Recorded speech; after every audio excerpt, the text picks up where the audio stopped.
excuse me, somebody up and finally was like speaking on the fact that Ray Ford and Shakur Stevenson is out there helping Jake Paul.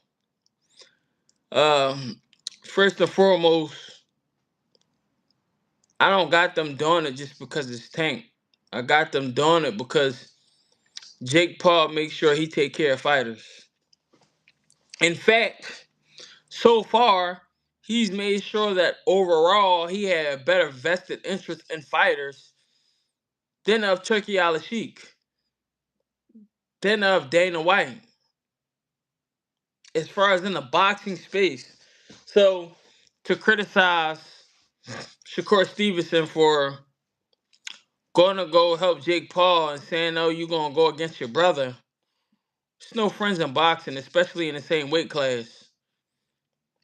So, I just think it's kind of bullshit when we throw that idea out there, for the sake of clicks. And at this point, we already know people gonna respond to it. So it's basically the easiest of clicks to be obtained online. But at the same time, bro, this boxing, bro. Ain't no friends in this shit, man.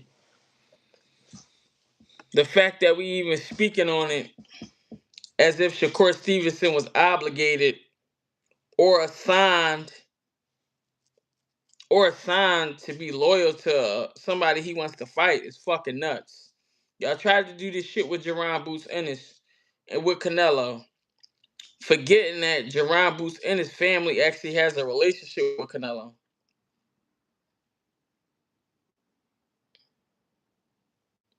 So,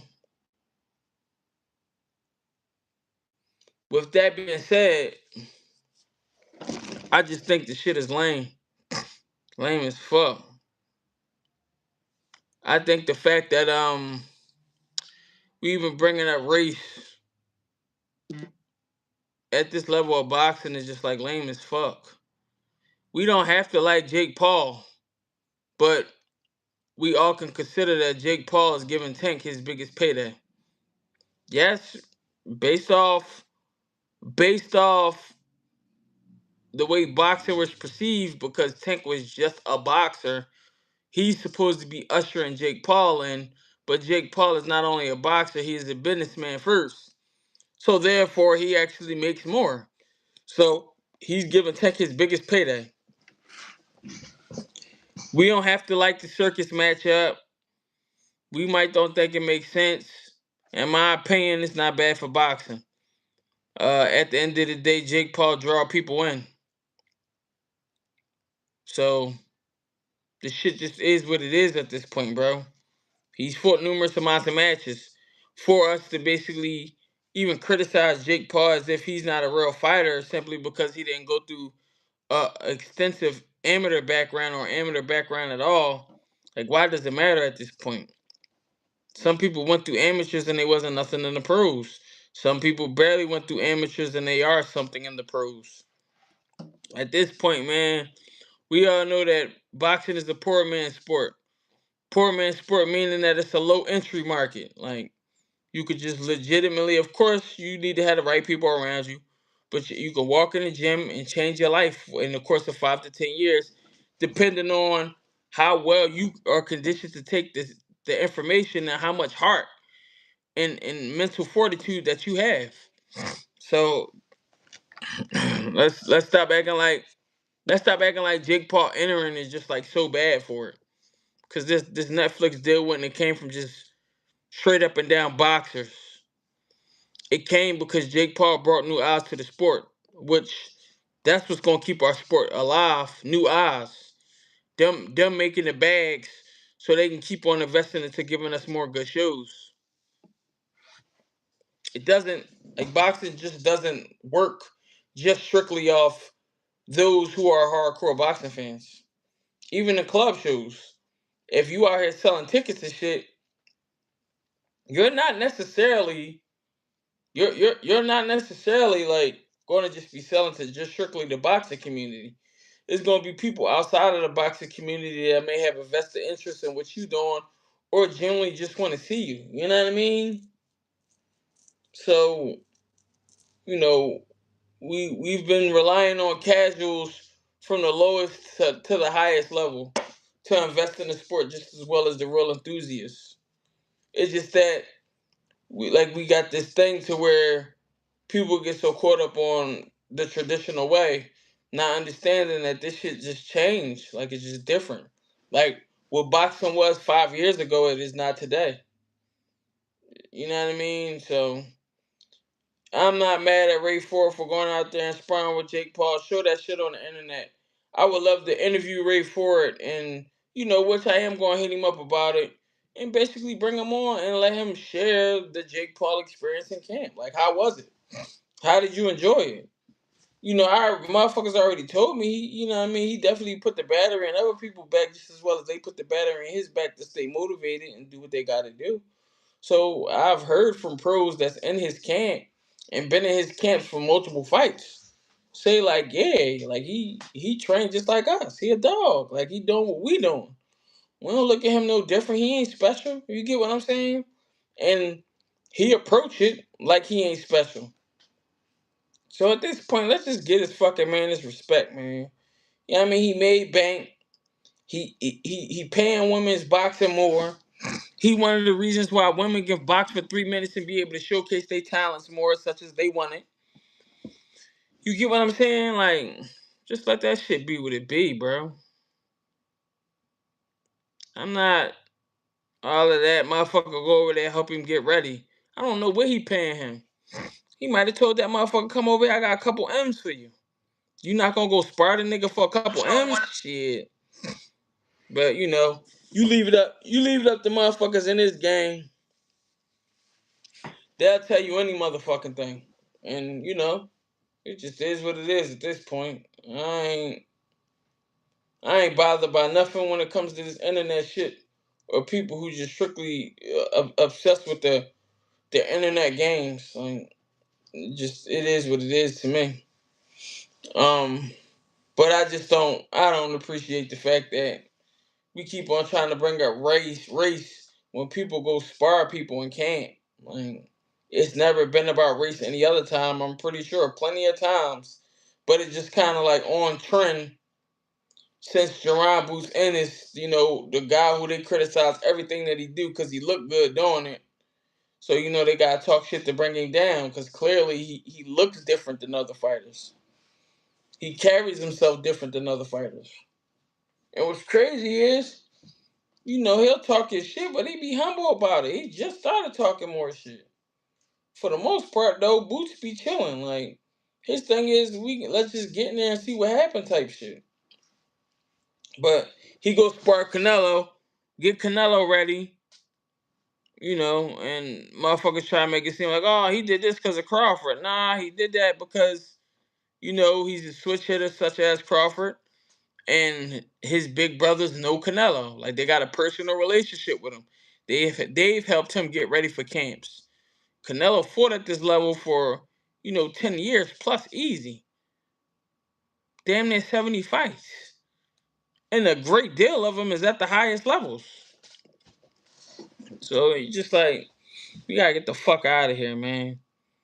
With all of this, motherfucker can't help nobody get ready. Like, try to make it seem like boxing, is like soft when it's really not. So the last thing somebody should care about if it's more so like some shit where like a motherfucker is helping or not helping or I don't know. All this wild shit, man. Shit is just wild to me, bro. I couldn't believe Timothy Bradley was even saying that. Oh, that's your brother. Hi, he want to fight Tank, and if he fight Tank and you like Tank for that fight, you will want to see Tank possibly get hurt Shakur Stevenson. Talking about brother, it ain't gonna be no buddy buddy if they put the gloves on. So it ain't no buddy buddy when it come to making business decisions, because the business come before the fighting. Otherwise, you fighting for free. Now I'm pretty sure some people will do it, but that ain't the whole point of being in a prize fight. The whole point of prize fighting is to win a prize. That's the biggest priority, the prize. And then the legacy and all of that should come under it. Yes, some people who put the legacy first. But that's back in the past when people were more so like robots about this shit.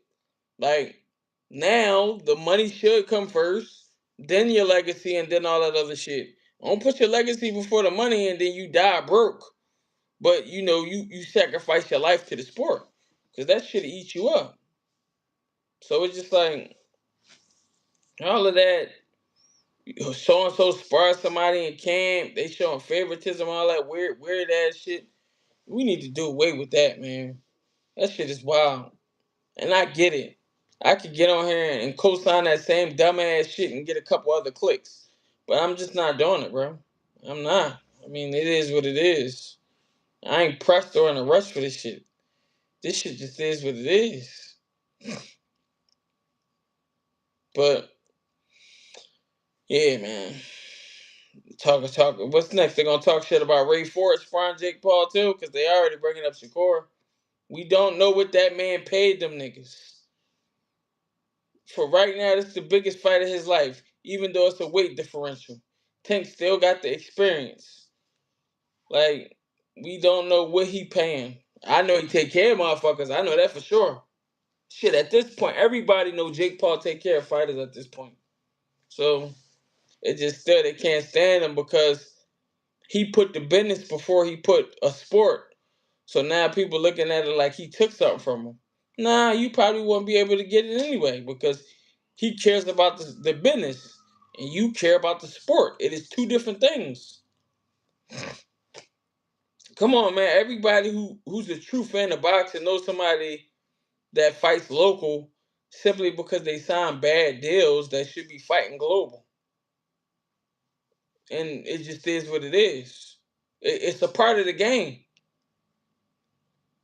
Because they greedy ass boxing coaches, went to go negotiate a deal to try to get more out the deal, than what was offered, and then made it to where that special talent that they had, you know, he got fucked out of a deal or fucked out of possibly being on TV and making good money already.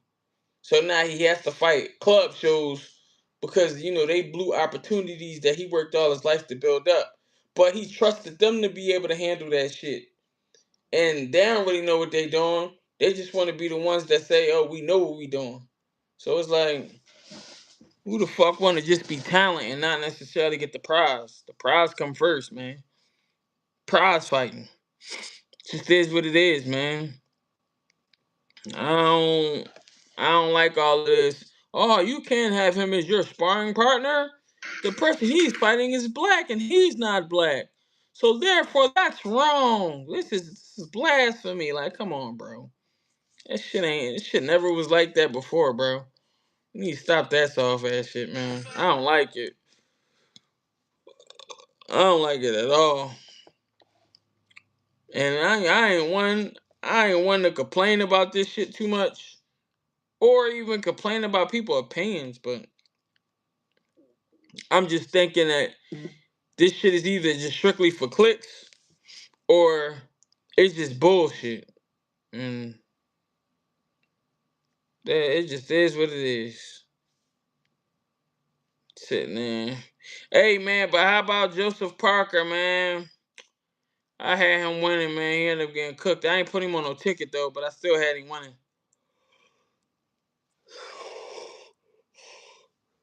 Hey, I gotta give it to B Norm Jr. and his dad, man. They've been promoting the fuck out that fight, bro. I've been seeing them on my timeline more than I'm seeing Dev, which I think is crazy.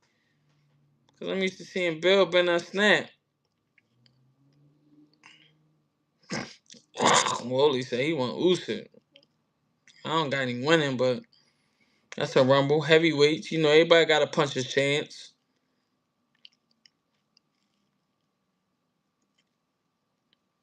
Shit, I thought Parker was gonna pull it out too, but apparently not.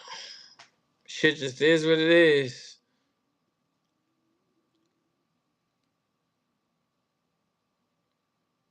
I ain't gonna lie. Roy Jones saying he can appreciate Bud because he challenged himself and Floyd never challenged himself. We gotta cut that narrative that he didn't challenge himself. I get the Pacquiao And the Paul Williams shit clearly was avoidance. The Pacquiao shit, it worked out when it worked out. Floyd was older than Pacquiao when they fought, so we can't even say, oh, the older Pacquiao ain't the same. That's his fault.